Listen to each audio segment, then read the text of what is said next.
or taking guanfacine. Intuniv may cause serious side effects.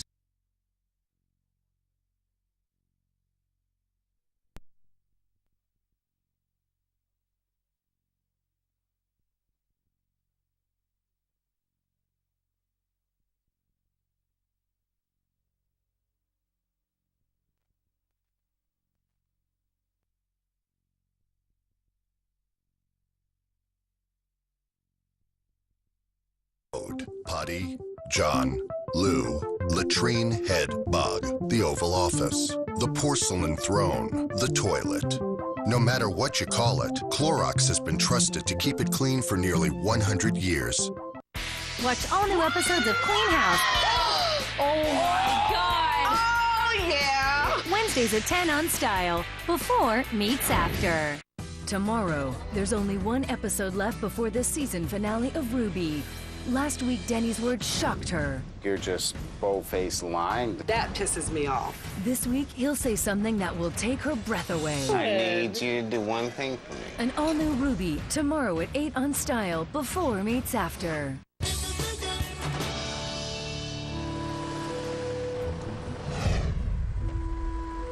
The Bowersox need to get back to some basics, and they need to start putting discipline in their house. Hello, how's everyone? Come and follow me, children. I want to show you something here. And it starts with rules for the kids. Jojo's putting something up on this wall for all three of you, and it's called Kids Rules. The first one is to play nicely together.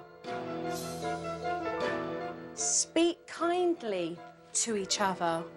Listen to your parents. Do you do that? Yeah. Not all the time. Please do as you are told. If they ask you to go into your bedrooms and tidy up, then you do as you are told. Seeing the kids' rules up there now, I think it's a piece of paper with things wrote on it. I'm thinking, why did I not do this? Mummy and Daddy expect you three to stick to those rules. Now that the kids know the rules, the next thing that we need to tackle is them cleaning their own rooms. Jen uses intimidation and threats to get them to clean their room. But this time, I wanted to show her a different way. Okay, guys, come here. We're gonna go outside and we're gonna play a game. Yeah! But there's something we have to do first before we can go out and have fun, okay? We have 15 minutes to tidy up our room. The point here is really to set achievable goals in a set amount of time so that she can continue to give them encouragement. Okay, so let's get the toys first. Mummy will pick up a few of them and you pick up a few of them. We've all got to do it together.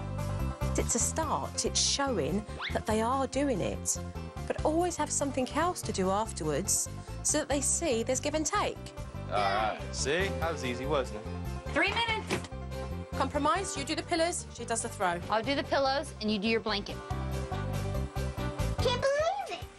We never clean our room. While we're cleaning it. The girls got the room done in 15 minutes. It wasn't the way I wanted it, but I knew we were making progress. Good job. Job. I see a floor. Good job for Lily. Yeah. Oh. Now we get to have fun.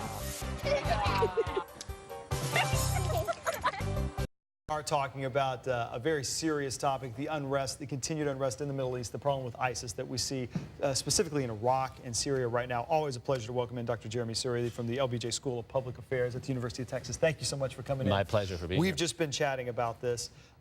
One thing that we've talked about on the show before that I think raises eyebrows, some people put out the point talking about ISIS. They may be more dangerous even than what we've seen over the last decade coming up and a half and then Al-Qaeda.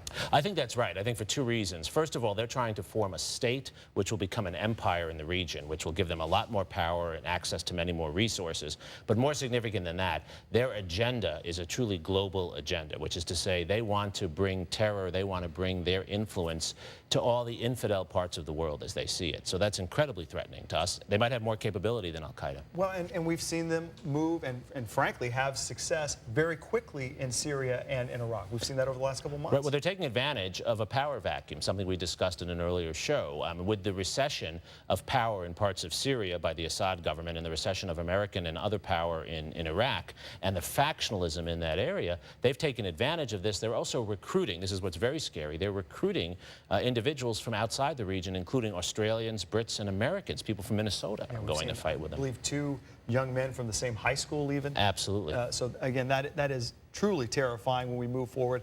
People have asked President Obama about this. Some people said when he commented that he did not have a specific plan of action, first of all, was that an okay response? And was it something okay to say publicly? I mean, we understand the leaders of this country have to formulate a plan behind closed doors, but what about that response? Well, those are probably words the president should not have used, but one should understand how difficult these issues are. There are no good guys in the Middle East right now, and there are no easy solutions, particularly for an American public that does not want to see a redesignation of American force on the ground there. So the president's dealing with a very difficult situation. I think where he has not been effective is he has not been effective enough in articulating to the American people that he has a confident pathway forward to work with local actors, even some we don't like, including Iran, to deal with this problem. He looks to me as if he's in more reactive mode than forward-thinking mode. Because that will involve an international response. So international, like you said, with Iran, but certainly from European allies as well. Great Britain was very concerned about some of their apparently nationals involved in the recent beheading. So it's going to take an international response. It's going to take an international response, and it's going to take force on the ground that is not only Western force, but comprised of Shiite and moderate Sunni groups on the ground, as well as support from other countries in the region. And he has to be building that support actively and conveying confidence to us that he can do that. It's very difficult, but he hasn't conveyed that confidence. And of course, the hotbed right now in Syria and Iraq, some of that might involve dealing at least with President Bashar al-Assad again, which we certainly said we wouldn't do. Yeah, well, here's the irony, right? I mean, we've said we wanted Assad's overthrow, but now we're going to be fighting against those, and we're already using Air Force against those who are fighting him. And that shows how complicated this region is. Also, Iran shares an interest with us in Iraq to fight ISIS, but Iran supports Assad in Syria. So we might have to rethink our desire to simply see him overthrown and instead emphasize other sources of stability in the region that will include Assad. He might actually become a partner now for us. That's how international politics work. Your enemy one day becomes your friend another day. Yeah, it's so difficult to see the way forward, but yet so important to get it right. It's important to get it right. It's important to give this attention and priority because this is a problem that's only getting worse if we leave it alone. Dr. Jeremy Suri, we appreciate your insights. My pleasure. Always. Thanks. We'll be right back.